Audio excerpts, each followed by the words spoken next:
हमारे मुल्क में आमतौर पे ये तासुर पाया जाता है कि मैन्युफैक्चरिंग की कॉस्ट बहुत ज़्यादा है और उसमें जो मेजर फैक्टर है वो बिजली का है। किसी हद तक तो ये ठीक है, लेकिन इसमें एक चीज़ समझने की ज़रूरत है कि जो मैन्युफैक्चरिंग प्रोसेस में बिजली मशीनों को चलाती है और अगर वो मशीनें ज़्यादा बिजली खाएंगी तो आपकी कॉस्ट ऑफ प्रोडक्शन ज़्यादा बढ़ जाएगी। और जिस तरीके से इंसान के लिए 3 बुनियादी यूटिलिटी हैं, पानी, गैस और इलेक्ट्रिसिटी, लेकिन जब हम मैन्युफैक्चरिंग मशीनरी की बात करते हैं तो उसके लिए फिर 4 यूटिलिटीज़ बन जाती हैं और चौथी यूटिलिटी कंप्रेस्ड एयर है। और आम तौर पे मेरा जो इंडस्ट्री में इंटरेक्शन हुआ है, मैंने ये देखा है ज़्यादातर डेवलपिंग कंट्रीज़ में कि लोग सेकेंड हैंड कंप्रेसर खरीदते हैं और अगर आप कंप्रेसर की 80 to 85% जो उसकी कॉस्ट होती है वो उसकी मेंटेनेंस और बिजली की कॉस्ट होती है। इसलिए अगर जो भी इंडस्ट्री सेकेंड हैंड कंप्रेसर लेगी तो उनकी कॉस्ट ऑफ मैन्युफैक्चरिंग काफ़ी ज़्यादा होगी एज़ कंपेयर टू जो इंडस्ट्री नया कंप्रेसर लेते हैं। और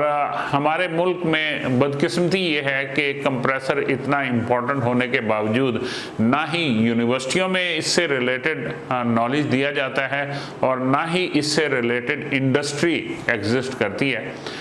जिसकी वजह से स्किल सेट का इंतहाई फुकदान पाया जाता है। और उसके लिए हमने एक Asian institute of industrial air के नाम से इंस्टीट्यूट एस्टेब्लिश किया है और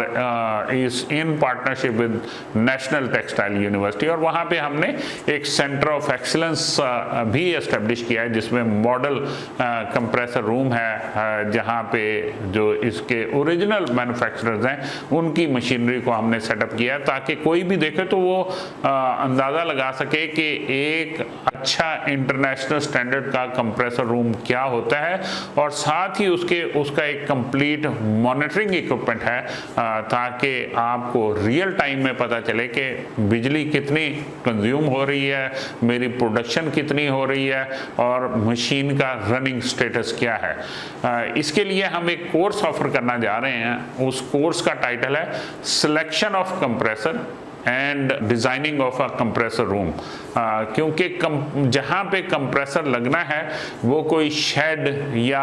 कोई तंग जगह नहीं हो सकती है। उसके लिए प्रॉपर वेंटिलेशन चाहिए, एयर कंडीशन एनवायरनमेंट चाहिए और फिर आपका सर्कुलेशन एरिया इतना हो कि अगर वहाँ पे कोई उसके फिल्टर चेंज करने हैं, कोई और उसमें मेंटेनेंस रिक्वायर्ड है तो इंसान खड़ा होके वो मेंटेनेंस भी कर सके। तो ये सब चीज़ें इस कोर्स में कवर की जाएंगी और मेरे ख्याल में अगर इंडस्ट्री के ओनर,